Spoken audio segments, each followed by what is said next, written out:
Now, one of the points that did come out in our homicide series that all sides agreed on was this, that gangs in Buffalo are a big part of the problem.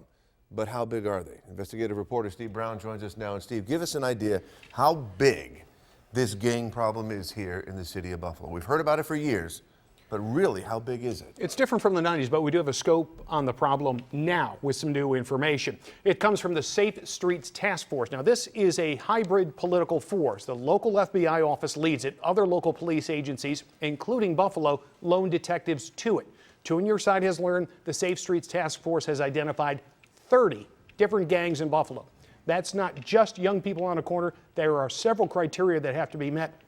So this is a very specific definition of a street gang. And again, Buffalo has 30 gangs, all involved in criminal activity, some a little, some a lot. Right. That's the first time I've heard that number 30. That's a little staggering. It's new information. When you hear 30, that is huge. They must know, if there's 30 gangs out there, who's in those gangs? They must have some information. Yeah, we do have some information on that as well, and we do have reason to believe that they have a very good idea. The Safe Streets Task Force says it has identified some 350 gang members in Buffalo. They're actually cataloged in a book.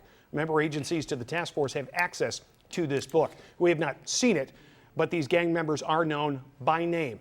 Additionally, area law enforcement agencies also have, thanks to the Safe Streets Task Force, a poster identifying tattoos linked to various gangs. It is safe to say that the Safe Streets Task Force and its police agencies that it works with has developed a fair amount of intelligence on these gangs, a lot more than we knew before. So there's 30 gangs, cataloged. They know the names of these gang members.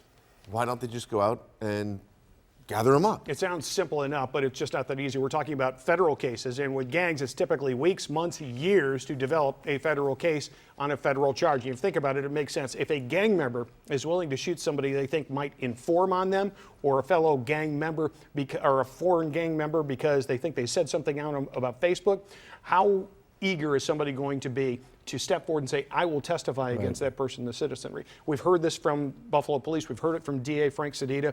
Now we have an idea of just how large a scope this problem is for the very first time. So one thing is clear, we have a big gang problem right now. A substantial and an problem. Awful lot of unsolved murders as well. We do, but they have them identified. If they have a book, I assume they have at least a name, probably a picture, probably a description, probably an address where they're at. And as a percentage-wise, Rochester's doing a much better job.